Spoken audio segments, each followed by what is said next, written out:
तो इरूटेरिया के set number 8 की बात करेंगे तो हम लोगों ने 1 से लेकर 50 तक के प्रश्नों को कवर किया था पार्ट 1 में। ठीक है, अब इसमें रह जाते हैं टोटल आपके 100 प्रश्न। ठीक है, लेकिन 100 प्रश्न में से आपके क्या है, तो 30 प्रश्न जो है आपके करंट के हैं। ठीक है, इसलिए हम लोग जो है शुरू करेंगे यहाँ पे पार्ट 2 के अंतर्गत हम लोग 70 प्रश्नों को देखेंगे। तो चलिए शुरू करते हैं, और 51 नंबर क्वेश्चन जो रहा आपके सामने ये है। ठीक है, भारतीय संविधान का भाग 11 का बी किससे संबंधित है, तो सहकारी समिति से संबंधित है। तो ध्यान रखिए 11 का बी बोल रहा हूँ, सॉरी 9 का बी। ठीक है, 9 का बी किससे संबंधित है, तो ध्यान में रखना है किससे संबंधित है, तो ये सहकारी समिति से संबंधित है, इसको आपको ध्यान में रखना है। तो 9 का बी जो है आपको सहकारी समिति से संबंधित है, इसके लिए 97वां संविधान संशोधन किया गया था। 97 कॉन्स्टिट्यूशन अमेंडमेंट की बात कब हुआ, 2011 में हुआ। इसमें संविधान में एक नया भाग जोड़ा गया जिसको बोलते हैं 9 का बी। ठीक है, और सहकारी समिति के बारे में चर्चा जो है 243 के, ठीक है, जेड एच से लेके 243 के, ठीक है, जेड टी तक आपको देखने को मिलता है।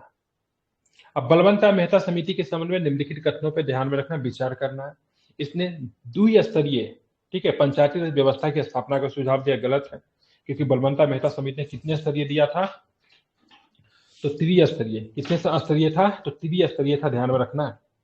समिति थी जो 3 स्तरीय थी। 1957 में गठित समिति के सिफारिशों को राष्ट्रीय विकास परिषद के द्वारा 1958 में स्वीकार कर लिया। बिल्कुल 1957 में ये बनी थी, 1977 में 20 वर्षों के बाद अशोक मेहता समिति बनी थी, आपको ध्यान में रखना है, जो कि त्रिस्तरीय थी। ठीक है, तो केवल 2 जो है इसमें सही है। जनवरी 1957 में भारत सरकार ने सामुदायिक विकास कार्यक्रम जनवरी 1957 भारत सरकार ने सामुदायिक विकास कार्यक्रम तथा राष्ट्रीय विस्तार सेवा द्वारा किए गए कार्यों की जांच और उनको बेहतर ढंग के कार्य करने के उपायों को सुझाने के लिए एक समिति का गठन किया था। इस समिति के अध्यक्ष बलवंतराय मेहता थे और इसको बलवंतराय मेहता समिति के नाम से जाना जाता है। सामुदायिक विकास कार्यक्रम की शुरुआत 1952 में हुई थी, एग्जाम में पूछा जाता है, इसको आपको ध्यान में रखना है। ठीक है, और इसने मतलब 3 स्तरीय, ठीक है, इनकी सिफारिश के अनुसार 3 स्तरीय पंचायती राज पद्धति की स्थापना गांव स्तर पर ग्राम पंचायत था, ब्लॉक स्तर पर पंचायत समिति और जिला स्तर पर जिला परिषद थी। ये तीनों स्तर आपस में अप्रत्यक्ष चुनाव द्वारा गठन जुड़े होने चाहिए थे। ठीक है, ये तीनों स्तर आपस में अप्रत्यक्ष चुनाव द्वारा गठित, मतलब गठन एक दूसरे से जुड़े होने चाहिए थे। ठीक है, अब आते आगे क्या प्रश्न है उसको भी जरा देखेंगे। तो निम्नलिखित कथनों पर फिर से आपको विचार करना है। 2 अक्टूबर 1959 को पहली बार राजस्थान में पंचायती राज व्यवस्था की स्थापना की गई। आंध्र प्रदेश पंचायती राज व्यवस्था को लागू करने वाला दूसरा राज्य है। ठीक है, बिल्कुल ठीक है। और 2 अक्टूबर 1959 को कहां पे हुआ था, राजस्थान के कहां पे था, राजस्थान के नागौर में। कौन सा जगह था, तो राजस्थान का नागौर जगह था, इसको आपको ध्यान में रखना है। आंध्र प्रदेश की बात करेंगे तो पंचायती राज व्यवस्था का लागू करने वाला क्या था, दूसरा राज्य था। 1960 के दशक में सभी राज्यों में पंचायती राज व्यवस्था स्वरूप की बात करेंगे अलग अलग था। तो 1960 के दशक में सभी राज्यों में पंचायती राज व्यवस्था का स्वरूप की बात करेंगे तो अलग अलग था, बिल्कुल अलग अलग था। 1960 के दशक में पंचायती राज व्यवस्था के तहत सभी राज्यों में न्याय पंचायत की स्थापना की गई थी, तो ये गलत है। ठीक है, ध्यान में रखेंगे। अब अपने राजस्थान देश का पहला राज्य था जहां पंचायती राज की स्थापना की गई। इस योजना का उद्घाटन 2 अक्टूबर 1959 को राजस्थान में नागौर जिला में, कौन सा जिला है, नागौर जिला में तत्कालीन प्रधानमंत्री पंडित जवाहरलाल नेहरू ने किया था। इसके बाद आंध्र प्रदेश 1959 को योजना लागू किया गया। इसके बाद अधिकांश राज्य इस योजना को प्रारंभ किया, जबकि 1960 के दशक के मध्य तक बहुत से राज्यों में पंचायती राज संस्थाएं स्थापित हो चुकी थी। ठीक है, ध्यान में रखना है। अब आगे देखें, पंचायती राज व्यवस्था के संबंध में अशोक मेहता समिति का गठन कब किया गया, तो 57 में बलवंतराय मेहता समिति था, ठीक 20 वर्ष बाद 1977 में अशोक राय मेहता समिति था। ठीक है, 1978 में इसने क्या किया, अपनी रिपोर्ट प्रस्तुत की, इसको आपको ध्यान में रखना है। अब देखेंगे यहाँ पे निम्नलिखित कथनों पर विचार करना है। ठीक है, भारत में 8 प्रकार के शहरी स्थानीय शासन हैं। केंद्रीय स्तर पर नगरीय स्थानीय शासन का विषय गृह मंत्रालय से संबंधित है। नगरीय शासन प्रणाली को 74वें संविधान संशोधन अधिनियम 1992 के द्वारा संवैधानिक दर्जा मिला, तो बताना है। और चौथा स्टेटमेंट भी दिया हुआ है, भारत सरकार अधिनियम 1919 के द्वारा प्रांतीय स्वतंत्रता के अंतर्गत स्थानीय स्वशासन को प्रांतीय विषय घोषित किया गया। बताना है कितने कथन सही है, तो 3 कथन की बात करेंगे सही है, चौथा गलत है। भारत सरकार ने 1919 के दौरान प्रांतीय स्वतंत्रता के अंतर्गत स्थानीय स्वशासन को प्रांतीय विषय घोषित किया गया था, ये आपको गलत लिया है। क्यों गलत लिया है, तो इसको बारे में हम लोग देखेंगे। तो यहाँ पे ध्यान में रखना है ठीक है, भारत सरकार अधिनियम 1935 के द्वारा प्रांतीय स्वतंत्रता के अंतर्गत स्थानीय स्वशासन को प्रांतीय विषय का घोषित किया गया। क्योंकि प्रांतीय स्वतंत्रता कब मिलता है? 1935 के एक्ट में मिलता है ना, क्योंकि 1919 के एक्ट में तो प्रांतों में तो डायरेक्टरी की शुरुआत हो गई थी, द्वैध शासन की शुरुआत हो गई थी। और 1935 में क्या होता, प्रांत एकता से देखेंगे तो बस स्वतंत्रता आती है, केंद्र में द्वैध शासन लागू होता है। तो यहाँ पे 1919 की जगह पे क्या होगा, तो 1935 होगा। ठीक है, ध्यान में रखना है। और नगरीय शासन की प्रणाली के 74वां संविधान जो था, 73वां संविधान संशोधन की बात करेंगे तो ग्राम पंचायत के लिए था। 74वां संविधान संशोधन की बात करेंगे तो ध्यान में रखना है, तो यहाँ पे शहरी निकाय को संवैधानिक दर्जा दिया गया था। भारत में पहला नगर निगम 1688 में किस स्थान पर लागू हुआ? तो मद्रास की बात करेंगे, भारत का पहला नगर निगम था। भारत का पहला मेयर की बात करें, ताराचेरियन की बात करेंगे तो ये पहले मेयर थे। मद्रास नगर निगम भारत का पहला नगर निगम। पूछेगा बिहार का पहला नगर निगम कौन है, तो आरा। ठीक है, आरा जिला की बात करेंगे तो बिहार का पहला नगर निगम है। ये 1688 में मद्रास नगर निगम अस्तित्व में आई थी, ये भी आपको ध्यान में रखना है। कब आई थी? तो 1688 में। मिलाना है। ठीक है, बताइए बंबई तथा कलकत्ता में नगर निगम कब स्थापित हुआ? स्थानीय स्वशासन के लिए मैग्ना कार्टा कब आता है? ये तो 82 में आता है। ठीक है, लॉर्ड मेयो का वित्तीय विकेंद्रीकरण की बात करेंगे, लॉर्ड मेयो 70 होगा। फिर बंबई तथा कलकत्ता में नगर निगम देख लेता हूं क्या इसका आंसर है, ध्यान नहीं है। ठीक है, तो 1726 हो जाएगा। ठीक है, तो 1726 में बंबई कलकत्ता में आता है। और रॉयल कमीशन की बात करेंगे ऑन इंडस्ट्रियलाइजेशन की नियुक्ति 1907 में होगी। इसका आंसर डी लिया है।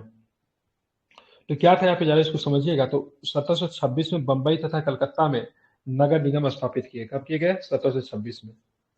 1870 का लॉर्ड मेयो का वित्तीय विकेंद्रीकरण का संकल्प स्थानीय स्वशासन की संस्थाओं के विकास से परिलक्षित हुआ 1870 में। आगे देखो तो क्या प्रश्न है, लॉर्ड रिपन का 1882 का संकल्प स्थानीय स्वशासन के लिए मैग्ना कार्टा का भी हैसियत रखता है। उन्हें भारत के स्थानीय स्वशासन का पिता भी कहा जाता है। किसको? रिपन को। 1907 में रॉयल कमीशन ऑन डिसेंट्रलाइजेशन की नियुक्ति की गई, जिसने 1909 में अपनी रिपोर्ट सौंपी। इस आयोग के अध्यक्ष कौन थे? तो CEH हॉब हाउस थे। ठीक है, 1907 में। आप देखेंगे कुछ इसमें स्टेटमेंट दिया हुआ, जरा इसको पढ़िए। केंद्रीय शासित प्रदेशों के मामले में संघीय व्यवस्था कमजोर हो जाती है। केंद्रीय शासित प्रदेश राष्ट्रपति के सीधे नियंत्रण में होता है। इसको आपको पता निम्नलिखित में से कौन सा कथन सही है?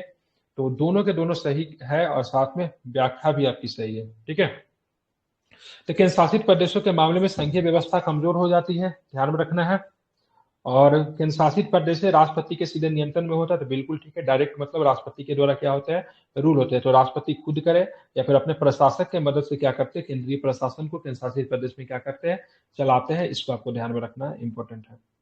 अब बात करेंगे निम्न में से कौन से राज्य पहले केंद्र शासित प्रदेश थे? तो गोवा आपको केंद्र शासित प्रदेश हुआ करता था, हिमाचल प्रदेश आपको केंद्र शासित प्रदेश हुआ करता था, त्रिपुरा आपको केंद्र शासित प्रदेश थे, और साथ में मिजोरम भी आपके पहले केंद्र शासित प्रदेश हुआ करते थे। ठीक है, ध्यान में रखेंगे। तो हिमाचल प्रदेश, मणिपुर, त्रिपुरा, मिजोरम, अरुणाचल प्रदेश, गोवा शुरुआत में केंद्र शासित प्रदेश थे, लेकिन यह सभी पूर्ण राज्य दर्जा बन गया। पुडुचेरी की बात करेंगे तो पुडुचेरी तो अभी भी केंद्र शासित प्रदेश है। ठीक है, तो कौन से राज्य पहले केंद्र शासित प्रदेश? पुडुचेरी पहले भी केंद्र शासित प्रदेश था और अभी भी केंद्र शासित प्रदेश ही है। ठीक है, उत्तराखंड की बात करेंगे तो कभी ये केंद्र शासित प्रदेश बना ही नहीं, डायरेक्ट उत्तर प्रदेश से अलग होता है और डायरेक्ट राज्य ही बनता है। जबकि गोवा, हिमाचल प्रदेश, त्रिपुरा, मिजोरम की बात करेंगे तो पहले केंद्र शासित प्रदेश थे, लेकिन अब ये राज्य बन चुके हैं। ठीक है, ध्यान में रखना है। बात के पुर्तगालियों के कब्जा वाला क्षेत्र कौन था? गोवा, दमन, दीव और दादर नगर हवेली था। फ्रांसीसियों से लिया गया था पुडुचेरी। ठीक है, उत्तराखंड उत्तर प्रदेश से 2000 में अलग होकर डायरेक्ट राज्य बना था। अब आते हैं यहाँ पे, ध्यान में रखिएगा क्या क्या दिया हुआ है। तो इसमें से कुछ आर्टिकल जो कि पंचायतों से संबंधित आर्टिकल से काफी अधिक महत्वपूर्ण है, तो यहाँ पे जरा मैं करवा दे रहा हूँ। इसके आंसर टू गलत पूछ रहा था ना, 243 का ई सीटों का आरक्षण गलत किया। ठीक है, तो क्या था यहाँ पे, क्योंकि यहाँ पे पंचायत के कार्यकाल दिया हुआ है। ठीक है, अब यहाँ पे देखें 243 में पंचायती राज का क्या है, डिफिनीशन है, मतलब परिभाषा है। डी में क्या है, 243 के डी में क्या है, सीटों का आरक्षण है, न कि ई में है। तो यही गलत था इसमें। ई में क्या है, तो पंचायतों का कार्यकाल दिया हुआ है। जी में क्या है, तो पंचायतों की शक्तियां है। और साथ में अगर बात करोगे तो क्या है, तो उत्तरदायित्व है, प्राधिकार है। जी में क्या है तो बता दिया। एच में क्या है तो पंचायतों की करारोपण की शक्ति है, मतलब पंचायत क्या है, कर लगा सकती है। और के में क्या है तो पंचायतों का चुनाव है। अब एक छूट गया, 243 के आई में क्या है तो पंचायतों के लिए, ठीक है, वित्त आयोग की रचना की गई है। मतलब पंचायतों का वित्त आयोग जो होगा पंचायत के लिए 243 के आई में है। ठीक है, पंचायती राज के लिए वित्त आयोग 243 के आई में है। ठीक है, 243 में परिभाषा है, डी में आरक्षण है, ई में पंचायतों का कार्यकाल इत्यादि है, जी में पंचायती की शक्तियां है, उत्तरदायित्व प्राधिकार है, एच में क्या है पंचायतों की करारोपण की शक्ति है, और 243 के में क्या है तो पंचायतों का चुनाव है। संविधान की 6वीं अनुसूची के अंतर्गत गठित स्वशासी जिलों के संबंध में निम्नलिखित कथनों पर विचार करना है। स्वशासी जिलों को स्थापित तथा पुनः स्थापित करने का अधिकार राष्ट्रपति के पास है। स्वशासी जिलों में जिला परिषद का गठन होता है, जो कुल 30 सदस्यों से मिलकर बना होता है। जिला परिषद के 25 सदस्य मताधिकार के द्वारा चुने जाते हैं, 5 नामित होते हैं। संसद या राज्य विधानमंडल के अधिनियम स्वशासी जिलों में लागू नहीं होते। बताना कौन सा कथन सही है, तो केवल 2 की बात करेंगे सही है, बाकी पहला और तीसरा की बात करें गलत है। पहला गलत है, ठीक है, साथ में कौन गलत लिया है तो तीसरा भी आपको गलत लिया है। ठीक है, देखिएगा इसमें क्या गलत है। तो यहाँ पे देखेंगे सबसे पहली बात, संविधान की 6वीं अनुसूची के अंतर्गत प्रशासन की निम्नलिखित विशेषताएं है।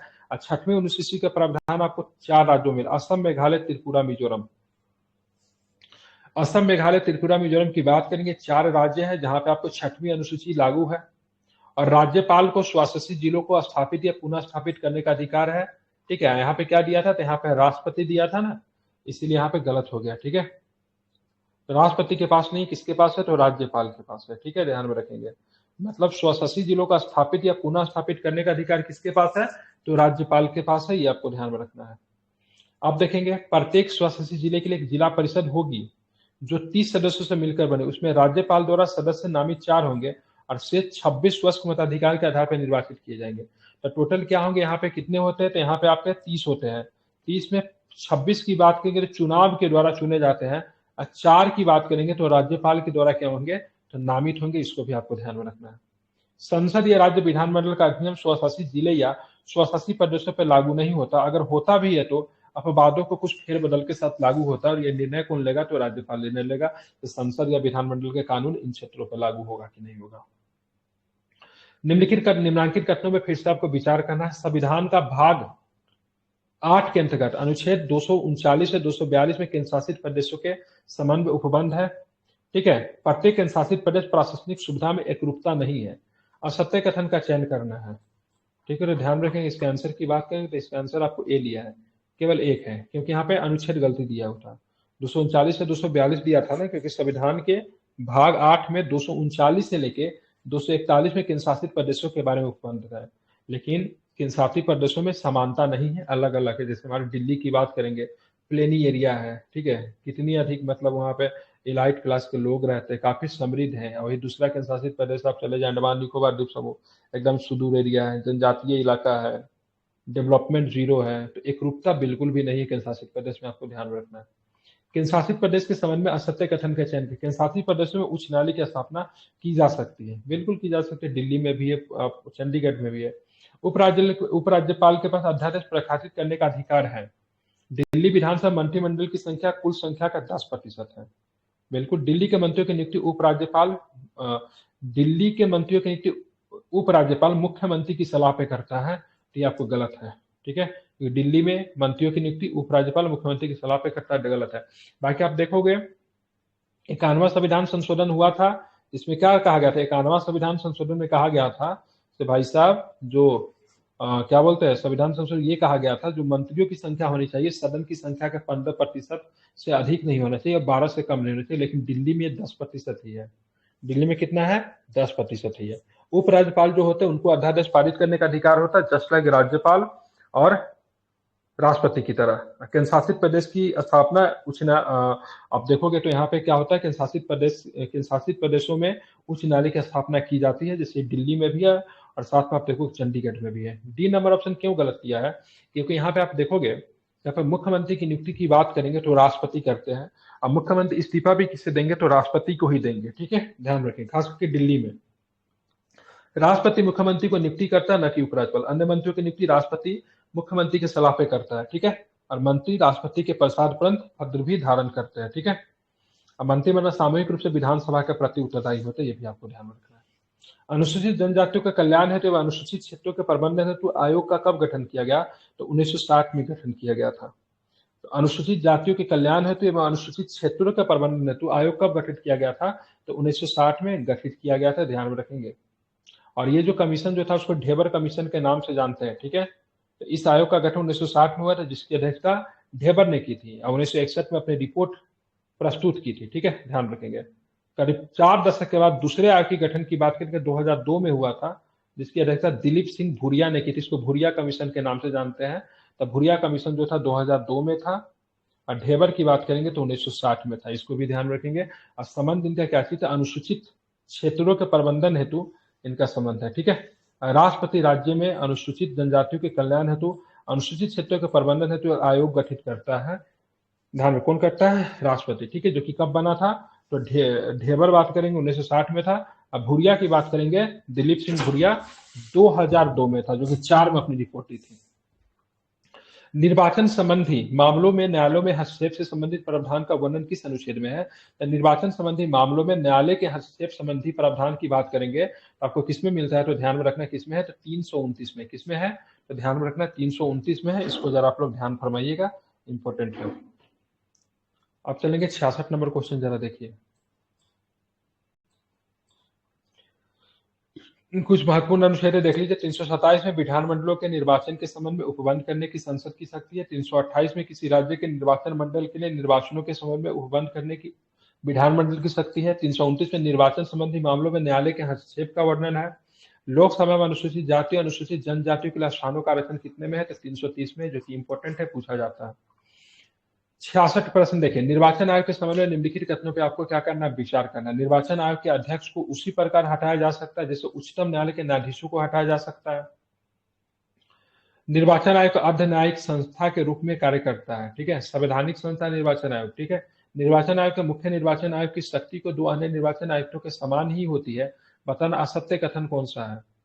असत्य कथन की बात करेंगे तो उपायुक्त में से कोई भी नहीं, ठीक है, ध्यान में रखना। तीनों कथन की बात करेंगे आपके सही है। संविधान का अनुच्छेद 324 के अनुसार मुख्य निर्वाचन आयोग को अपनी निर्धारित पदावधि से काम करने की सुरक्षा है। मुख्य निर्वाचन आयोग को उसके पद से उसी रीति से एवं उन्हीं आधारों पर हटाया जा सकता है जिस रीति एवं आधारों पर उच्चतम न्यायालय के न्यायाधीशों को हटाया जाएगा। तो उच्चतम न्यायालय के न्यायाधीश को जो हटाने की प्रक्रिया है वही निर्वाचन आयोग के मुख्य निर्वाचन आयोग के मुख्य आयुक्त को भी हटाने का सेम कंडीशन रही है, ठीक है।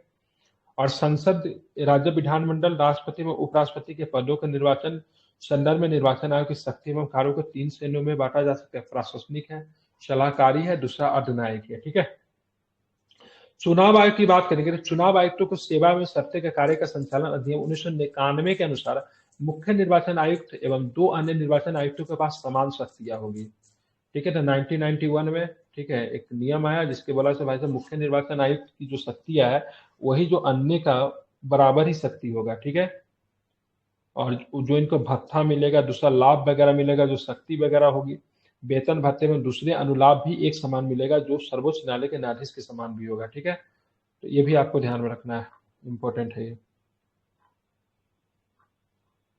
चलिए आगे चलेंगे तो देखेंगे संघ लोक सेवा आयोग हर वर्ष अपने कार्यों की रिपोर्ट किसे सौंपता है? तो अपने कार्यों की रिपोर्ट किसे सौंपेगा? तो राष्ट्रपति को सौंप देगा, ठीक है, संघ लोक सेवा आयोग। अब यहाँ पे देखेंगे प्रश्न क्या है, तो इसको जरा देखेंगे। निम्नलिखित कथनों पर फिर से विचार करना है। भारत के संविधान के अनुच्छेद 280 के अंतर्गत वित्त आयोग एक न्यायिक संस्था है, ठीक है, बताना है, ठीक है। और वित्त आयोग एक अस्थायी संस्था नहीं, वित्त आयोग अस्थायी संस्था नहीं है क्योंकि प्रत्येक 5 वर्ष पे क्या होता है, इसका पुनः गठन किया जाता है। वित्त आयोग का कार्यकाल राष्ट्रपति के आदेश के तहत तय होता है, ये भी गलत है। वित्त आयोग के सदस्यों की पुनः नियुक्ति नहीं हो सकती, तो हो सकती है, ठीक है, ध्यान रखेंगे। भारत के संविधान के अनुच्छेद 280 के अंतर्गत अर्धन्यायिक निकाय के रूप में वित्त आयोग की व्यवस्था की गई है। इसका गठन सभी राष्ट्रपति के द्वारा हर 5वें वर्ष की आवश्यकता अनुसार उससे पहले किया जा सकता है। ये एक अस्थायी संस्था है। वित्त आयोग में एक अध्यक्ष और 4 अन्य सदस्य होते हैं, ध्यान रखें। वित्त आयोग में एक अध्यक्ष होता है और 4 अन्य सदस्य होता है जिनकी नियुक्ति राष्ट्रपति के द्वारा की जाती है। उनका कार्यकाल राष्ट्रपति के आदेश के तहत तय होता है। इनकी पुनः नियुक्ति भी की जाती है, ये भी आपको ध्यान में रखना है।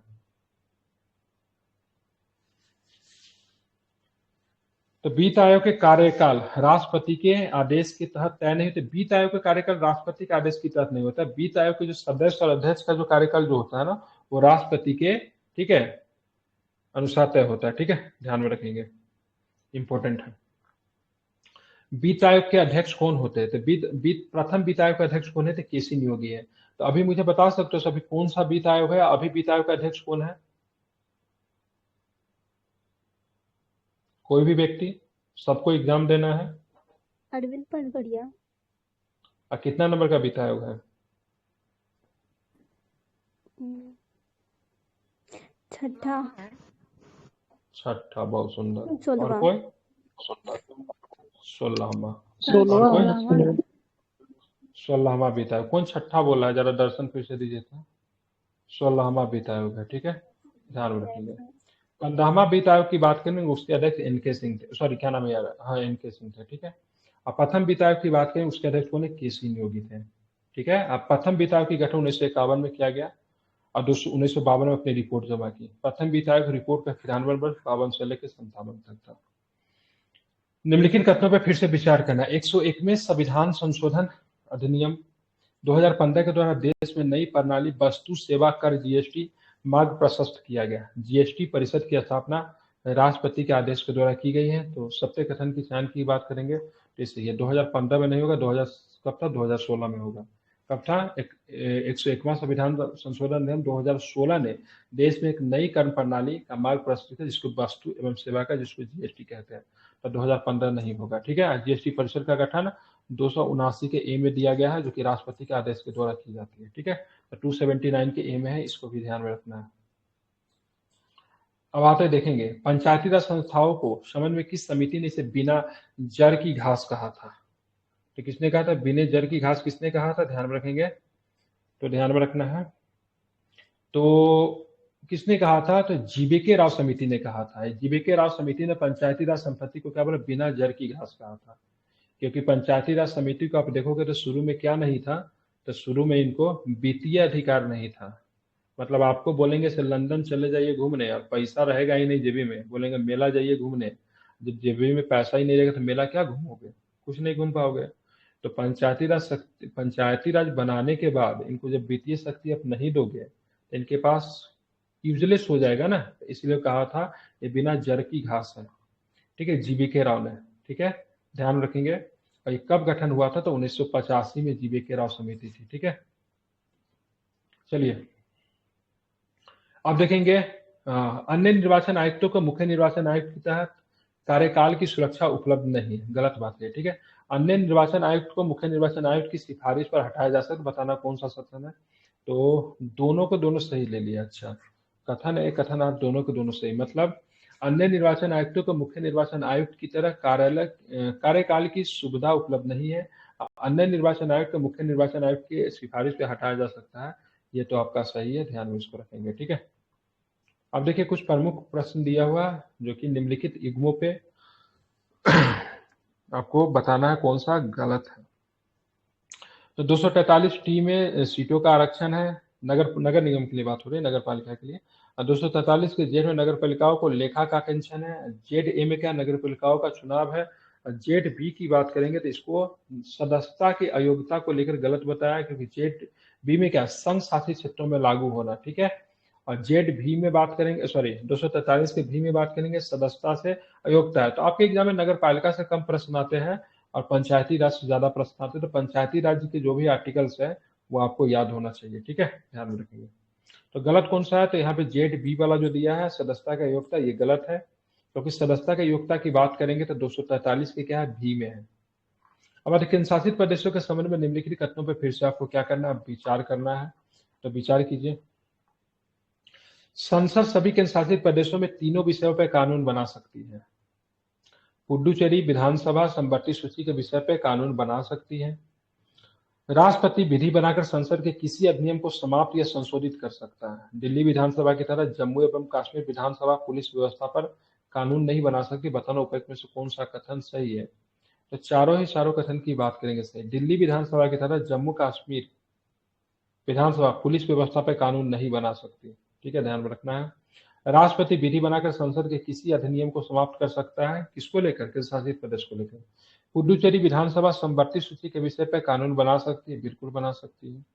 और संसद सभी केंद्र शासित प्रदेशों के तीनों विषयों पर कानून बना सकती है, तो इसको आपको ध्यान रखना है। सारे ही सारे कथन की बात करेंगे, सही है। डॉक्टर भीमराव अंबेडकर के अनुसार लोकतांत्रिक व्यवस्था के रक्षकों में निम्न में से कौन सा सम्मिलित है जो कि लोकतांत्रिक व्यवस्था के रक्षक है? ठीक है, तो इसके आंसर की बात करेंगे। ठीक है, तो उच्चतम न्यायालय भी है, निर्वाचन आयोग भी है, नियंत्रक एवं न्यायालय का परीक्षक भी है, संघ लोकसभा आयोग है, लेकिन केंद्रीय सतर्कता आयोग के बारे में नहीं कहा था, क्योंकि इसकी स्थापना तो 1964 में हुई थी और अंबेडकर जी का मृत्यु आई थिंक 1956 में ही इनका हो गया था। ठीक है, तो इनके संदर्भ में इन्होंने कुछ नहीं कहा था, इसको आपको ध्यान में रखना है। अब चलेंगे आगे के प्रश्न देखेंगे। भारत के महान्यायवादी के संबंध में निम्नलिखित कथनों पर विचार करना है। महान्यायवादी नियुक्त होने के लिए उच्चतम न्यायालय के न्यायाधीश की योग्यता होना आवश्यक है। महान्यायवादी के नियुक्ति का कार्यकाल की चर्चा संविधान के अनुच्छेद 76 में दिया गया है, तो ध्यान में रखेंगे। तो कथन की बात करेंगे, पहला तो सही, लेकिन महान्यायवादी की नियुक्ति तथा कार्यकाल की चर्चा 76 में नहीं है, महान्यायवादी के बारे में 76 में, उनके नियुक्ति और कार्यकाल की चर्चा की बात करेंगे तो किसमें दिया गया है, तो उसमें उसकी चर्चा ही नहीं है। ठीक है, राष्ट्रपति के प्रसाद परंत आई थिंक पद धारण करता है। ध्यान में रखेंगे, संविधान के अनुच्छेद 76 में महान्यायवादी के पद की व्यवस्था की गई, महान्यायवादी के कार्यकाल को संविधान द्वारा निश्चित नहीं किया गया। ठीक है, मतलब राष्ट्रपति के प्रसाद परंत क्या होगा, तो पद धारण करेगा। राज्य लोकसभा आयोग के अध्यक्ष अपना त्यागपत्र किसे देंगे? ठीक है, ध्यान रखें, त्यागपत्र अपना राज्यपाल को सौंपेंगे। नियुक्ति कौन करेगा, तो नियुक्ति भी राज्यपाल करेगा, लेकिन इसको हटाने के लिए कौन काम आएंगे, तो हटाने के लिए राष्ट्रपति आते हैं। ठीक है, इसको आपको ध्यान में रखना है। कथन और कारण दिया गया है, जरा इस पर ध्यान फरमाइए। पंचायतों से संबंधित संविधान का भाग 9 पंचायती अनुसूचित में वर्णित क्षेत्रों पर लागू नहीं होती। तो पंचायतों से संबंधित संविधान का भाग 9 5वीं अनुसूची में वर्णित क्षेत्रों पर लागू नहीं होती।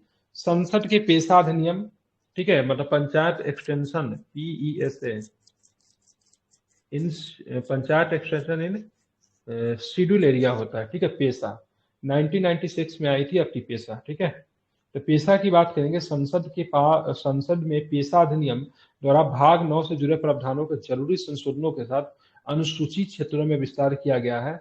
तो ध्यान रखें, एक कथन और कारण की बात करेंगे, दोनों के दोनों सही, लेकिन व्याख्या नहीं करते हैं, तो ऑप्शन नंबर की बात करेंगे, तब क्या हो जाएगा, तो बी आपका क्या है, सही है। इसको जरा ध्यान में रखेंगे।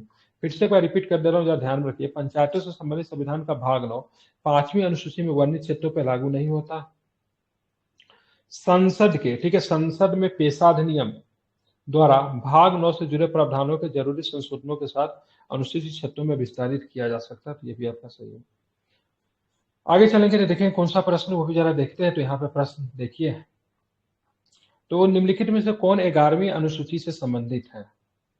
तो 11वीं अनुसूची कृषि तो है ही, गैर परंपरागत ऊर्जा के स्रोत में, गरीबी उन्मूलन के कार्यक्रम भी है, अग्निशमन सेवा नहीं है, कांजी हाउस पशुओं के प्रति क्रूरता का निवारण की बात करेंगे तो ये भी नहीं है। ठीक है, 1 2 3 क्या है। 11वीं अनुसूची की बात करें तो 11वीं अनुसूची में कितने विषय, तो 29 विषय को रखे गए हैं। ठीक है, अब 12वीं अनुसूची में विषय कितने, तो 12वीं अनुसूची में 18 विषय है। ठीक है, मतलब नगर निगम में 18 विषय है। ठीक है, ग्राम पंचायत के लिए 29 विषय है, इसको ध्यान में रखेंगे। ठीक है, अग्निशमन सेवा और कांजी हाउस पशुओं के प्रति क्रूरता का निवारण 12वीं अनुसूची में नगर निगम से संबंधित है। 80 नंबर क्वेश्चन देखिए, पंचायतों को प्रक्रियात्मक विषय वस्तु नगर पालिका के प्रक्रियात्मक विषय वस्तु की तुलना में ज्यादा व्यापक है। 74वां संविधान संशोधन अधिनियम 24 अप्रैल 1993 को प्रभाव में आया, तो बताना कौन सा कथन असत्य है। तो 1993 को प्रभाव नहीं आया था, कब आया था, 1992। तो क्या दिया भाई, 92 है ना। 74वां संविधान संशोधन नियम 1 जून 1993 लिखा हुआ, अच्छा 1 जून। ठीक है, 93 सही है, क्योंकि नियम तो 92 में ही बन गई थी, तो 1 जून 1993 को क्या आया, प्रारंभ में आया। ठीक है, ध्यान में लिख दे रहा हूँ, 1 जून, ठीक है, 1993 को। ठीक है, तो यह सत्य है। बाकी पंचायतों के प्रक्रियात्मक विषय वस्तु नगर पालिका के प्रक्रियात्मक विषय वस्तु की तुलना में ज्यादा व्यापक है, तो यह आपका क्या है, सही है। ध्यान रखें, 11वीं अनुसूची में से पंचायतों के कानून क्षेत्र के साथ 29 प्रक्रियात्मक विषय वस्तु है। अब 12वीं अनुसूची में बात करें 18 है। सितंबर 1991 में पीवी नरसिम्हा राव की सरकार ने लोकसभा में संशोधित नगर पालिका विधेयक पूरा स्थापित किया। अंततः ये 74वें संविधान संशोधन अधिनियम के रूप में पारित हुआ। ठीक है, और ये 1993 से मतलब क्या होता है, प्रभाव में आ गया। और 1991 में ही लाया गया था, तो मुझे लगा 1992 होगा, लेकिन 1 जून 1993 दिया हुआ, इसको ध्यान रखिए। निम्नलिखित कथनों पर विचार करें तथा सत्य कथन का चयन करें। नगर पालिका में अनुसूचित जाति और अनुसूचित जनजाति को उनकी जनसंख्या के अनुपात में सीटें आरक्षित की गई है, तो ये तो ठीक है, फिक्स नहीं है, लेकिन जनसंख्या के अनुपात में बात किया गया है। महिलाओं के लिए 1/3 सीट, जिसमें अनुसूचित जाति, अनुसूचित जनजाति तथा पिछड़े वर्ग की महिलाओं से संबंधित आरक्षित सीटें भी शामिल की गई है, तो ध्यान रखेंगे।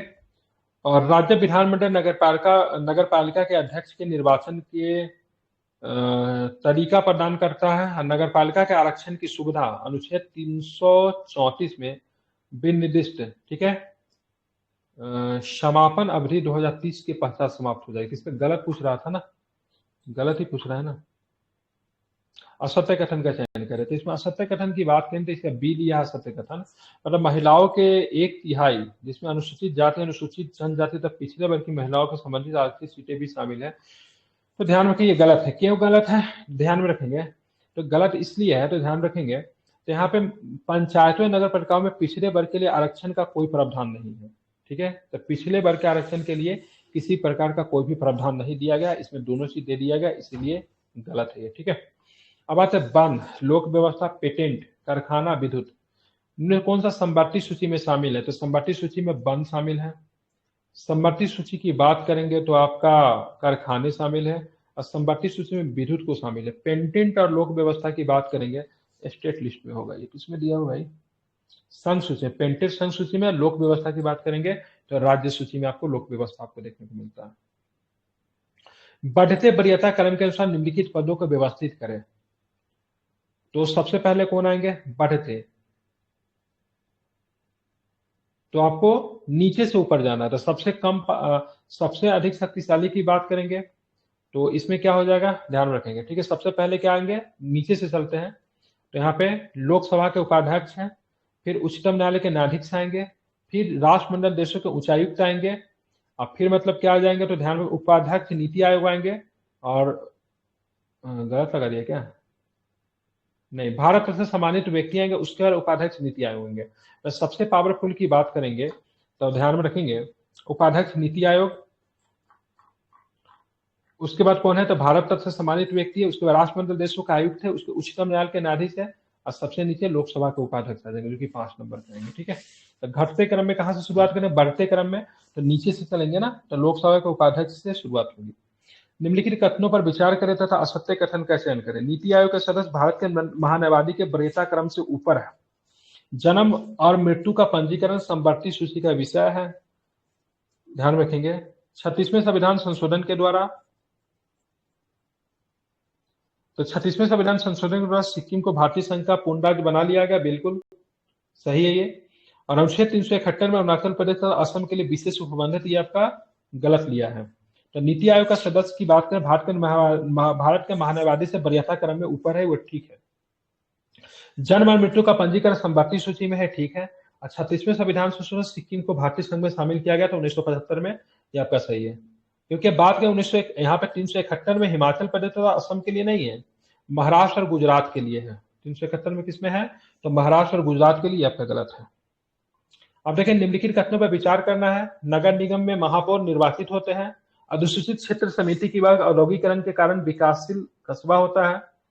और नगर क्षेत्रीय समिति छोटे कस्बों के प्रशासन के लिए गठित किया जाता है। छावनी परिषद की बात करेंगे तो केंद्र सरकार के द्वारा शासित होता है। बताना उपायुक्त युग्म में से कितने युग्म सभी है, ठीक है। सभी के सभी 4 की बात करेंगे, सारे के सारे की बात करेंगे, सही है।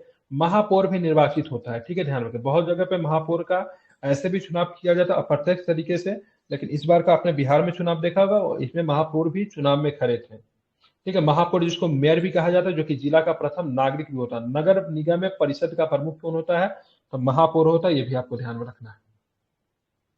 वर्तमान में देश भर में कितने छावनी बोर्ड है, तो ठीक है 62 छावनी बोर्ड है देश भर में, ठीक है। 61 छावनी बोर्ड ने मतलब क्या किया था, स्वच्छता वाला में पार्टिसिपेट किया था। इसमें महू छावनी बोर्ड को क्या मिला था, तो सबसे छावनी बोर्ड का अवार्ड मिला था, अभी हम लोगों ने करंट अफेयर्स में पढ़ा भी था, ठीक है। तो छावनी बोर्ड का गठन की बात करेंगे तो 50,000 से ऊपर होता है, 10,000 से 50 के बीच में होता है, 2500 से, ध्यान रखेंगे, 10,000 के बीच में होता है, 2500 से कम में भी होता है। नगर पालिका विधायक, नगर पालिका विधेयक निम्न में से किन प्रधानमंत्रियों के शासनकाल में पेश किए गए? तो राजीव गांधी ने भी कोशिश किया था, बीपी सिंह ने भी कोशिश किया था, और नरसिम्हा राव के समय में फाइनली रूप से पास हो गया था। राजीव गांधी, बीपी सिंह और नरसिम्हा राव। मेनली कोशिश की बात करेंगे, राजीव गांधी का कोशिश था कि 1989 में राजीव गांधी की सरकार ने लोकसभा 65वां संविधान संशोधन नगर पालिका विधेयक को पेश किया था। बीपी सिंह की सरकार ने भी कोशिश किया, लेकिन फाइनली 1991 में, ठीक है, ध्यान रखें, नरसिम्हा राव की सरकार थी और 74वां संविधान संशोधन किया गया, और दो संशोधन थे, एक 73वां था, एक 74वां था, ठीक है। अधिनियम के रूप में पारित हुआ 1 जून 1993 को, क्या था, ये प्रभाव में आ गया। तो 1991 में 74वां संविधान संशोधन प्रभाव में कब आया? तो 1993 को। संविधान के किस अनुच्छेद में जिला योजना समिति का वर्णन है? तो 243 के डी में है। किसमें है? तो 243 के डी में जिला योजना समिति, इसको भी आपको ध्यान में रखना है। पंचायती राज के वित्तीय स्रोत में निम्नलिखित में से क्या सम्मिलित है? केंद्र सरकार से प्राप्त अनुदान, राज्य विधायक के अनुशंसा पर राज्य सरकार से प्राप्त अनुदान, केंद्र तथा प्रायोजित योजनाओं से प्राप्त केंद्रीय आवंटन, या फिर स्थानीय स्तर पर संसाधन का निर्माण। क्या सही है? 1, 2, 3, 4। तो ध्यान रखेंगे, सारे ही सारे की बात करेंगे तो सारे ही सारे सही है, ठीक। केंद्र के द्वारा भी मिलता है, राज्य के द्वारा भी मिलता है, स्थानीय स्तर पे भी ये फंड जनरेट कर सकते हैं, और ध्यान में रखेंगे इसको, ठीक है। तो सारे ही सारे की बात करेंगे सही है, क्योंकि इनके लिए भी अपना तो वित्त आयोग है ना। पंचायतों के लिए वित्त आयोग की बात करेंगे 243 के आई में, पंचायतों के लिए भी वित्त आयोग भी तो दिया गया है 243 के आई में, ठीक है। और 280 की बात करेंगे तो यहाँ पे केंद्र का वित्त आयोग है, वो भी अनुशंसा करेंगी, तो केंद्र सरकार भी धन दे सकती है। पंचायतों के कार्यकाल से संबंधित कथनों पर विचार करना। पंचायत के समय से पूर्व विघटित किया जा सकता है। विघटित होने की दशा में 1 वर्ष के अंदर चुनाव करवाना अनिवार्य होता है, ठीक है। विघटित होने के पर नए पंचायत के गठन केवल शेष अवधि के लिए होता है। अगर विघटन के पश्चात शेष अवधि में 1 वर्ष बचा हो तो चुनाव कराने की आवश्यकता नहीं होती। बताना कौन सा कथन असत्य है? 2, 4 की बात करेंगे, इसमें असत्य कथन दिया हुआ ऑप्शन नंबर 2, 4 की होते गठित होने की दशा में 1 वर्ष में 6 महीने के अंदर में चुनाव करवाना है। और 4, अगर विघटन पश्चात शेष अवधि 1 वर्ष बचा होता है, ये भी गलत नहीं, क्योंकि महीना में होता है, ठीक है। 6 माह के अंदर में चुनाव करवाना होगा, परंतु 6 माह से कम अगर होगा ना, ठीक है, नई पंचायत चुनाव करवाना, तो इस अवधि के लिए नई पंचायत का चुनाव आवश्यक नहीं होता है, ठीक है। पंचायत को समाप्त कर दिया जाएगा, ठीक है। तो 1 वर्ष की जगह पे क्या होगा? 6 महीना होगा। और यहाँ पे 1 वर्ष के अंदर चुनाव कराना अनिवार्य की बात करेंगे, तो यहाँ पे 6 महीना के अंदर में चुनाव करवाना क्या होता है? अनिवार्य होता है। अब देखेंगे, ऐसा राज्य जिसकी जनसंख्या डैश से ऊपर न हो तो माध्यमिक स्तर पर पंचायतों के गठन की छूट दी गई है, तो 20 लाख से, ठीक है। 3 स्तर पे है ना, ग्रामीण स्तर पे ग्राम पंचायत है, ब्लॉक स्तर पे पंचायत समिति है, जिला स्तर पे जिला परिषद है। तो जिसकी जनसंख्या अगर 20 लाख से कम है, तो सेकेंड वाला स्तर को मध्य स्तर पे, जो कि पंचायत समिति की बात की जा रही है ना, तो उसको समाप्त करने की बात की गई। कोई जरूरी नहीं है उसका करना, ये भी आपको ध्यान में रखिएगा, ठीक है। इंपॉर्टेंट, महत्वपूर्ण है, ध्यान में रखना है, ठीक है। अब आते हैं, देखेंगे 92 नंबर क्वेश्चन। अप्रत्यक्ष ढंग से चुने गए पंचायत के अध्यक्ष को पंचायतों की बैठक में मत देने का अधिकार नहीं होता है। तीनों स्तरों पर पंचायत के सभी सदस्यों का चुनाव प्रत्यक्ष रूप से होता है, सभी सदस्यों का चुनाव प्रत्यक्ष रूप से नहीं होता। गांव स्तर पर पंचायत के अध्यक्ष का चुनाव राज्य के विधानमंडल के द्वारा निर्धारित तरीके से किया जाता है। बताना कौन सा सत्य कथन है? तो तीनों स्तरों पर पंचायतों के सभी सदस्यों का चुनाव, ये कैसे सही लिया भाई? 2, 3 सही ले रहा है, क्योंकि तीनों स्तरों पर पंचायतों के सभी सदस्यों का चुनाव प्रत्यक्ष रूप से नहीं होता है, क्योंकि पंचायत समिति को जो लीड जो करता है, ब्लॉक में जो उप प्रमुख जो बैठता है, तो उसका चुनाव प्रत्यक्ष तरीके से नहीं होता। इसको सही कैसे मान रहा है? और यहाँ पे ध्यान में रखेंगे, तो अप्रत्यक्ष ढंग से चुने गए पंचायत के अध्यक्ष को पंचायतों के बैठक में मत देने का अधिकार नहीं होता, तो मत देने का अधिकार तो होता है। मुझे दूसरा नंबर कथन भी गलत लग रहा है, ठीक है, लेकिन हाँ भैया सही ले लिया है। गांव, माध्यमिक तथा जिला स्तर पर पंचायतों के सभी सदस्यों के लोग सीधे चुने जाते हैं। इसके अलावा माध्यमिक एवं जिला स्तर पर पंचायत के अध्यक्ष का चुनाव निर्वाचित सदस्यों के द्वारा उन्हीं के अप्रत्यक्ष रूप से होता है। वही बात तो मैं कह रहा हूँ, जबकि गांव स्तर पर पंचायत के अध्यक्ष का चुनाव राज्य के विधानमंडल द्वारा निर्धारित तरीकों के द्वारा होता है, लेकिन सारे ही सदस्यों का नहीं होता है, ठीक है, छोड़िए। संघीय क्षेत्रों के संबंध में विधायिका की अनुपस्थिति प्रशासक का अध्यादेश जारी करने की शक्ति किस अनुच्छेद में वर्णित है? तो 243 के बी में है, ठीक है, 239 के बी में, सॉरी। ठीक है, आप देखोगे संघीय क्षेत्रों के अंतर्गत विधायिका के अनुपस्थिति में प्रशासक को अध्यादेश जारी करने की शक्ति 293 के बी में है। अब देखोगे 123 में राष्ट्रपति का अध्यादेश, 213 में राज्यपाल का अध्यादेश, और जो संघ क्षेत्र में क्या होंगे, तो संघ क्षेत्र में कौन होते हैं, तो संघ क्षेत्र में आपके होते हैं कौन, तो प्रशासक होते हैं ना, वह जो अध्यादेश जारी करेंगे तो 293 के बी में वो अध्यादेश आपको जारी करने को मिलेगा। तो 123 में राष्ट्रपति, 213 में राज्यपाल, और 239 की बात करेंगे तो 239 में संघीय क्षेत्र के जो कौन होते हैं, जो क्या बोलते हैं उनको, प्रशासक कह लीजिए या फिर लेफ्टिनेंट गवर्नर कह लीजिए, तो 293 का बी, इसको आपको ध्यान में रखना है।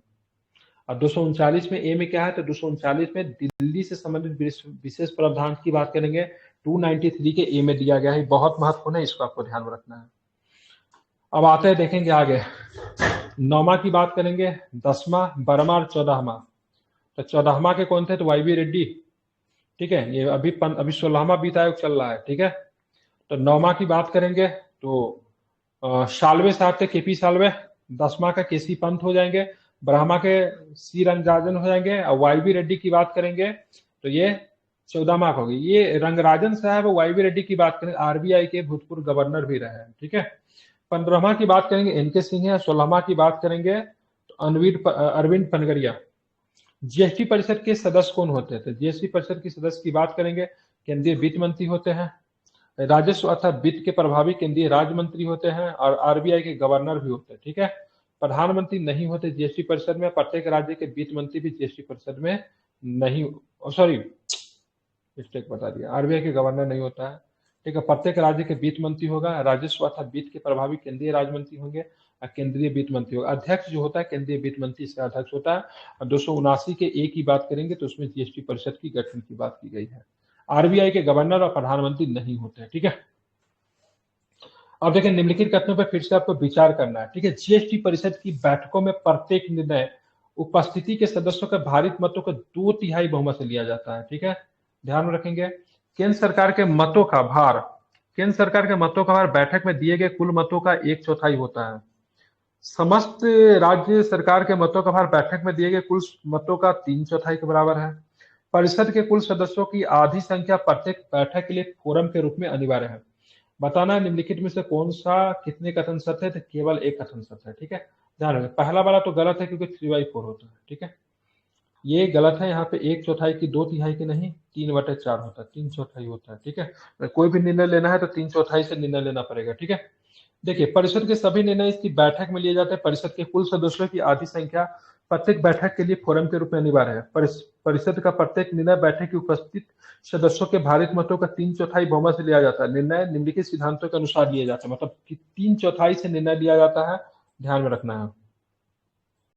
क्या क्या होता है निर्णय में, तो केंद्र सरकार का मतों का भार बैठक के कुल मतों का 1/3 के बराबर होता है, 1/3 केंद्र सरकार का 1/3, और समस्त राज्य सरकारों के बैठकों का मत दिए गए कुल का 2/3 होता है, और राज्य सरकार का 2/3। दोनों का जोड़ेंगे तो कितना होगा, कोई भी फैसला लेने पे 3/4, मतलब अगर मान लीजिए 4 लोग हैं तो 4 लोगों में से जब तक 3 लोग सहमति नहीं रखेंगे तब तक किसी भी बिल को पास नहीं किया जाएगा। मतलब ध्यान में रखना है टोटल के टोटल कितने लोग होने चाहिए, तो 4 में से 3 लोगों की सहमति होनी चाहिए। तो बड़ा मुश्किल है यहाँ पे, मतलब किसी भी चीज को पास करवाना। उसमें से केंद्र सरकार का अकेले मत का वैल्यू क्या होता है, 1/3, ठीक है। अन्य राज्य सरकारों की कितना होता है, 2/3, ठीक है। तो टोटल क्या है, 3/4 है। तो ये ध्यान में रखना है, यहाँ पे काफी टफ बनाया गया है, इसको ध्यान में रखना है। 91वां संविधान की बात करेंगे तो ध्यान में रखें 91वां मंत्रिपरिषद का आकार निश्चित किया गया। 100वां की बात करेंगे तो किससे संबंधित 100वां, 103 में क्या है, आर्थिक रूप से, 102 में पिछड़ा वर्ग, ठीक है। 100 की बात करेंगे तो भूमि हस्तांतरण तथा ग्रहण है। 91वां में क्या मंत्रिपरिषद का कार्य निश्चित किया गया, बोला गया 15% से ज्यादा नहीं रख सकते आप। 100वां में क्या रखा गया, तो भूमि हस्तांतरण और ग्रहण से संबंधित है।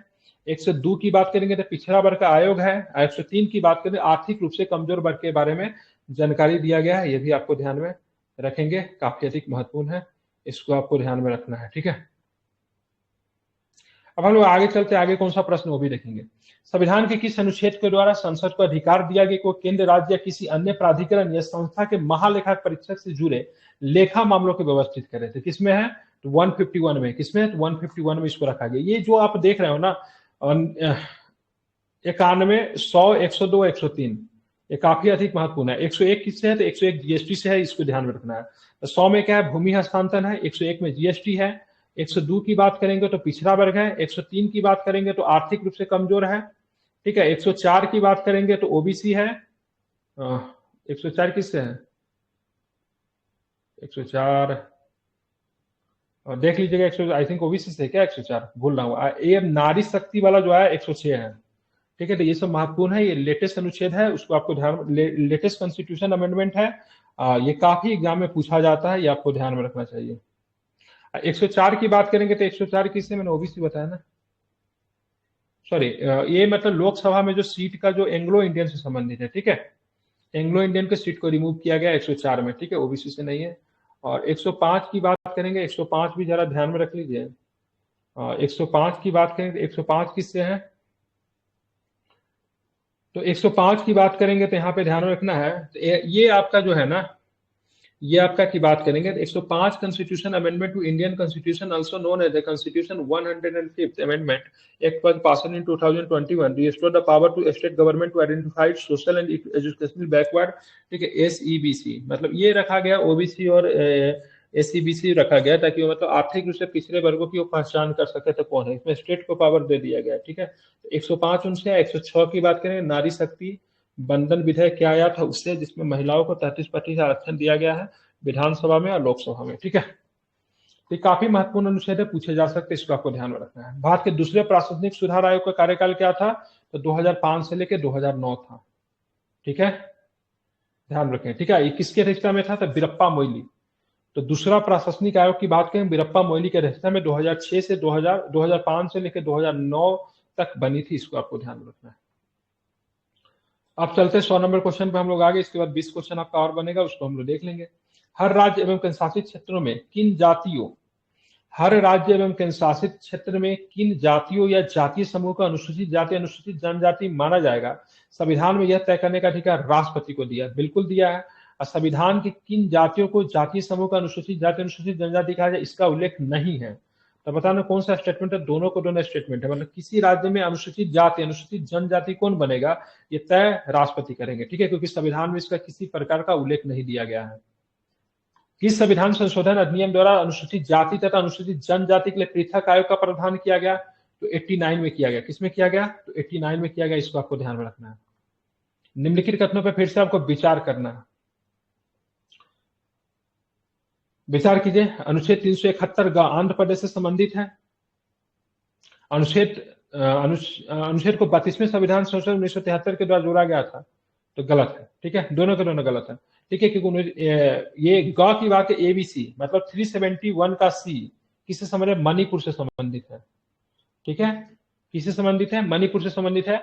इसको 22वां, ठीक है, 22वां संविधान संशोधन के द्वारा इसको शामिल किया गया था, ध्यान में रखना है। और कब था? तो 1969 में शामिल किया गया था। तो आपको लगता होगा केवल जम्मू कश्मीर को विशेष राज्य का दर्जा मिला, ऐसा नहीं है। बहुत सारे राज्यों का विशेष राज्य का दर्जा मिला। जैसे 371 की सीधे बात करेंगे तो उसमें महाराष्ट्र और गुजरात के लिए भी है। अब यहाँ पे देखिए, बहुत सारे विशेष राज्य को दर्जा के लेकर प्रश्न है। 371 में ही कई सारा मिलेगा, जो कि याद करना थोड़ा कठिन होता है, लेकिन याद करना पड़ेगा क्योंकि ऑप्शन नहीं है। 371 के एक में सिक्किम को विशेष राज्य का प्रावधान है। 371 की बी की बात करें, मिजोरम को है। 371 के एच की बात करें, अरुणाचल प्रदेश को है। और 371 के आई की बात करेंगे तो गोवा को है। सिक्किम क्या हो गया? Sikkim as a nation fail हो गया, इसलिए भारत में इसको आना पड़ा था। एक और फेल याद रखेगा। मिजोरम में जी आता है, जी नहीं जेड आता है, सॉरी, लेकिन जी से याद कीजिए मिजोरम। एच की बात करें, अरुणाचल प्रदेश के लिए विशेष राज्य का प्रावधान एच में किया। इसको क्या ठीक बनाएंगे? कुछ बन नहीं रहा है। और आई में क्या है? गोवा।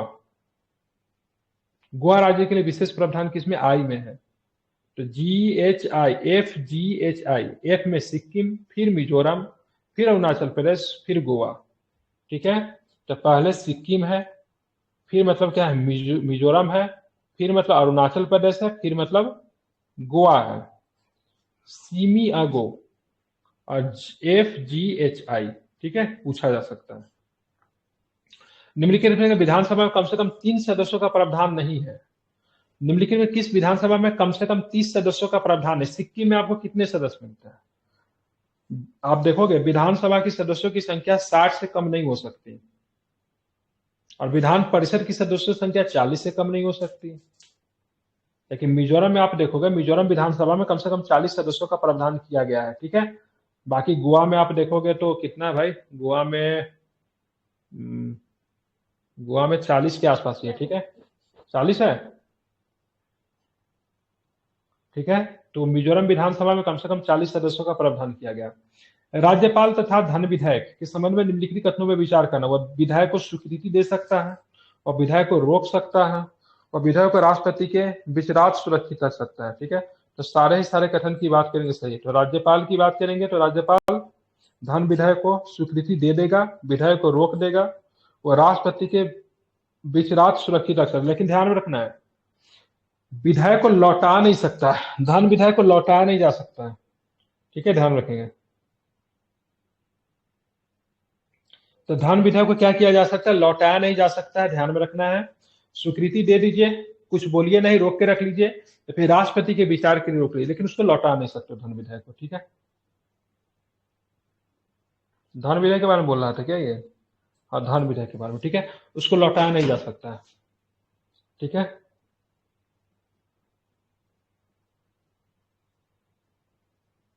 अनुसूचित जाति के लिए निम्न में से किस काले के विधानसभा के सबसे ज्यादा सीटें आरक्षित है। अनुसूचित जनजाति के लिए निम्न से किस राज्य में विधानसभा में सबसे ज्यादा सीटें की बात आरक्षित है, तो ध्यान में कहां पे है, तो यहाँ पे अरुणाचल प्रदेश में। अब देखिए अनुसूचित जाति के लिए बात करोगे, एसटी के लिए अनुसूचित जाति था ना, अनुसूचित जनजाति के लिए, ध्यान में अनुसूचित जनजाति था, एक्चुअली में जाति था कि जनजाति था, जरा देख लेता हूँ। अनुसूचित जनजाति है, ठीक है, मतलब शेड्यूल ट्राइब की बात हो रही है, ठीक है। तो शेड्यूल ट्राइब के लिए आप देखोगे तो अरुणाचल प्रदेश तथा नागालैंड की विधानसभा में 59 सीटें अनुसूचित जनजाति के लिए है। कहाँ कहाँ पे, अरुणाचल प्रदेश और नागालैंड में। मध्य प्रदेश में 47 है, मेघालय में 55 है, ओडिशा में 33 सीटें हैं। तो सबसे ज्यादा अनुसूचित जाति के लिए कितने हैं, तो अरुणाचल प्रदेश और नागालैंड। बिहार में कितने अनुसूचित जाति के लिए सीट है, बिहार में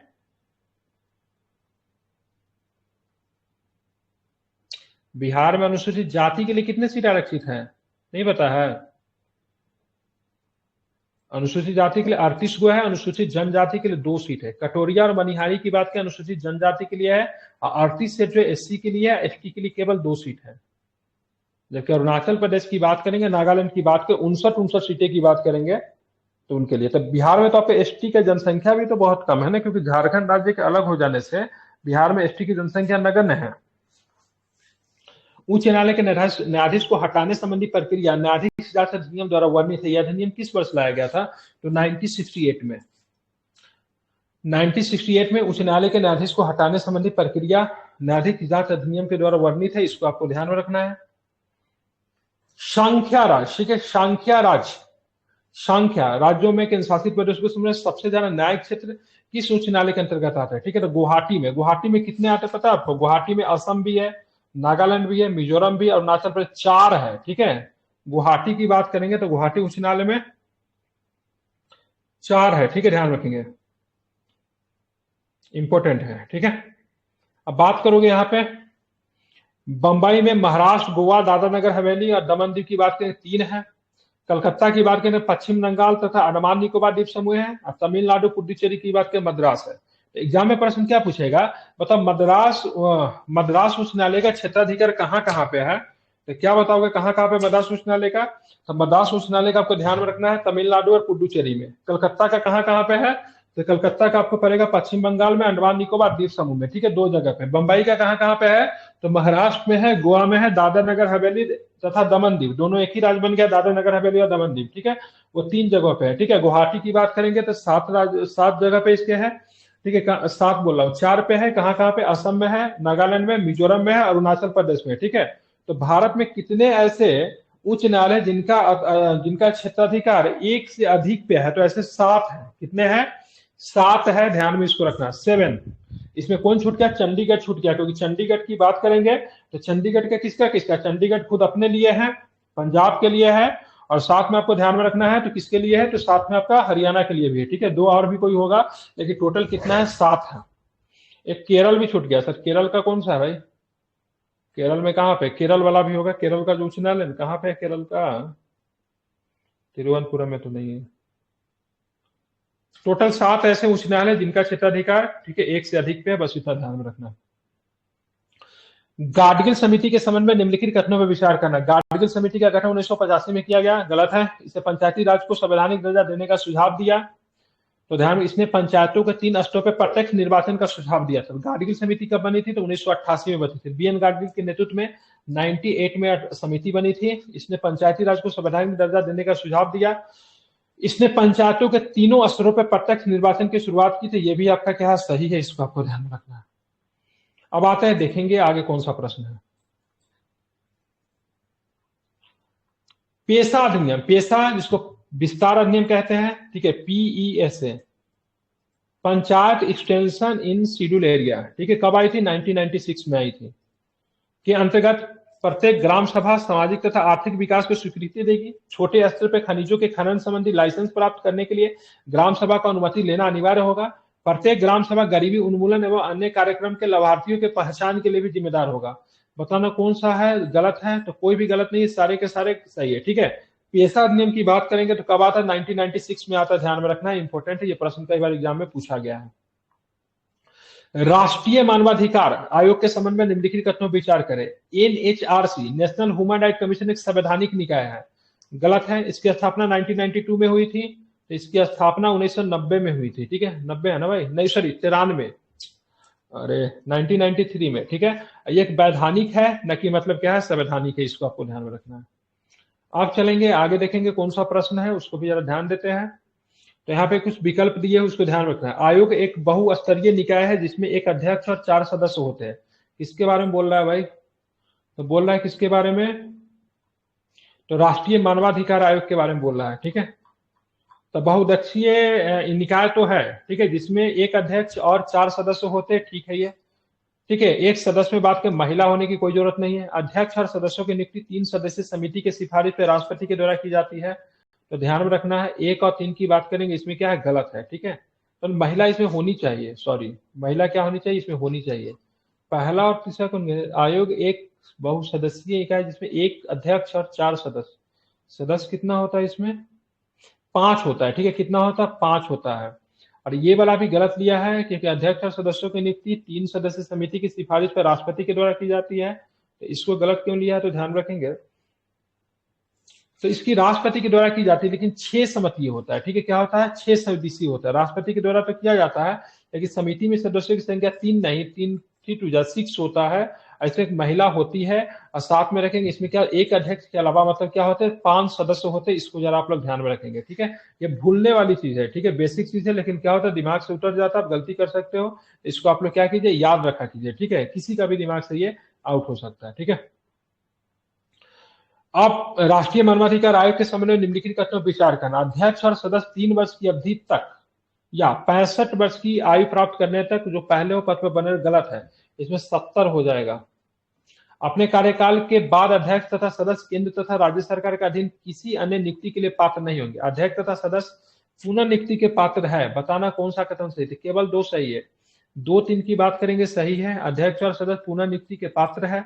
अपने कार्यकाल के अध्यक्ष और सदस्य केंद्र तथा राज्य सरकार के अधीन किसी भी अन्य नियुक्ति के लिए पात्र नहीं होंगे, लेकिन इसी पे पुनः आ सकते हैं। और पहला वाला गलत है, क्योंकि यहाँ पे 3 और 70 होता है। राष्ट्रीय मानवाधिकार आयोग के संबंध में निम्नलिखित कथनों पर विचार करना है। आयोग का मुख्यालय दिल्ली में है। इसे अपनी प्रतिक्रिया को विनियमित करने की शक्ति निहित है। इनमें सिविल न्यायालय के सभी शक्तियां तथा इसकी कार्यवाही न्यायिक चरित्र की है, ठीक है। तो बताना कौन सा सही है? तो सारे ही सारे कथन की बात करेंगे, सारे ही सारे कथन आपके सही है। अब देखेंगे राष्ट्रीय मानवाधिकार आयोग के संबंध में निम्नलिखित कथनों पर विचार करना है। इसमें मानव अधिकारों के उल्लंघनकर्ता को दंडित करने की शक्ति है। दंडित नहीं कर सकता है ये। इसमें पीड़ितों को आर्थिक राहत देने की शक्ति है। ये सिफारिश संबंधी सरकार का प्राधिकरण पर बाध्यकारी नहीं है। बताना है, केवल 1 सही है, ठीक है। केवल 3 सही है, बाकी दंड देने का अधिकार नहीं है। पीड़ितों को आर्थिक सहायता भी दी नहीं सकती है। ये सुझाव देंगे, वो केंद्र सरकार पर बाध्यकारी नहीं है, ये भी आपको ध्यान में रखना है। पंचायती राज व्यवस्था के संदर्भ में निम्नलिखित कथनों पर विचार करना है। मूल संविधान में ग्राम पंचायतों के गठन का उल्लेख मिलता है। 1992 में 73वें संविधान संशोधन अधिनियम के द्वारा इसे संविधान में शामिल किया गया। संविधान की 7वीं अनुसूची में वर्णित राज्य सूची में 7वीं प्रवस्ती में स्थानीय शासन से संबंधित है। बताना कौन सा सही है? तो ध्यान रखें, 1 और 2 सही है, बाकी ये गलत किया है, ठीक है। तो यहाँ पे तीसरा इसलिए गलत है क्योंकि संविधान की 7वीं अनुसूची में वर्णित राज्य सूची में, ठीक है, ध्यान रखेंगे ये गलत है, ठीक है। मूल संविधान में राज्य के नीति निर्देशक तत्वों की बात करेंगे, अनुच्छेद 40 में ग्राम पंचायत के बारे में आपको जानकारी देखने को मिलती है, ठीक है। अब यहाँ पे तीसरा गलत है, संविधान की 7वीं अनुसूची में वर्णित राज्य सूची में 5वीं प्रवस्ती में, ठीक है, तो ये 7वीं में नहीं, ठीक है, 5वीं प्रवस्ती में, ठीक है, स्थानीय स्वशासन संबंधित है, ठीक है। संविधान में बात करेंगे तो अनुच्छेद 40 में है, ठीक है, जो कि डीपीएसपी का हिस्सा है। सहकारी समितियों के संबंध में निम्नलिखित कथनों पर विचार करना, इसे संबंधित लेख केवल 243 जेड एच और जेड टी है। 42वें संविधान संशोधन अधिनियम के द्वारा सहकारी समितियों को बढ़ावा देने पर राज्य नीति का एक नया निर्देशक जोड़ा गया। सहकारी समिति बनाने का अधिकार एक मौलिक अधिकार है, तो बताना है तो ध्यान रखेंगे कितने कथन सत्य है, तो केवल एक कथन सही है। सहकारी समिति बनाने का अधिकार मौलिक अधिकार है। 42वां संविधान नहीं होगा, 97 कॉन्स्टिट्यूशन अमेंडमेंट होगा। कहाँ गया भाई? संविधान का एक नया एक्स भी जोड़ा गया जिसे सहकारी समितियां का नाम दिया गया, जो कि जेड एस से जेड टी तक है, ठीक है। तो जेड एस से जेड टी तक है, जेड एच से जेड टी 243, ये क्या गलत लिया है, इसे संविधान का 9 बी जोड़ा गया, ठीक है। अच्छा, केवल 9 मतलब इसमें केवल बोल दिया ना, इसमें 9 के बी में भी है, ठीक है, और साथ में 243 जेड और जेड टी में भी, इसलिए गलत लिया इसको। ये 19 के तहत मौलिक अधिकार भी है। ये आपका क्या था, ये आपका जो था ना, कितना, ये 42वां दिया हुआ ना, ये नहीं होगा, 97 हो जाएगा, और 2011 में, ठीक है, 197वां संविधान संशोधन 2011। अब आते हैं सहकारी समितियों के संबंध में निम्नलिखित कथनों पर विचार करें। सहकारी समिति विषय के रूप में संविधान की 7वीं अनुसूची की राज्य सूची में सूचीबद्ध है। प्रत्येक सहकारी समिति के खातों का वित्तीय वर्ष की समाप्ति के 6 माह के भीतर लेखा परीक्षण किया जाना चाहिए। सहकारी समिति के लिए मतदाता सूची तैयार करने और चुनाव कराने का अधिकार ऐसे निकाय में नहीं थे, जैसा कि भारत के संसद के द्वारा प्रावधान किया जाता है। तो कौन सा सही है? तो केवल 2 सही है, ठीक है। पहला दूसरा तो सही है, ये सही है, ये सही है। सहकारी समिति के लिए मतदाता सूची तैयार करने और चुनाव कराने का अधिकार ऐसे निकाय में निहित है होगा, जैसा कि भारत की संसद प्रावधान करती, गलत किया है।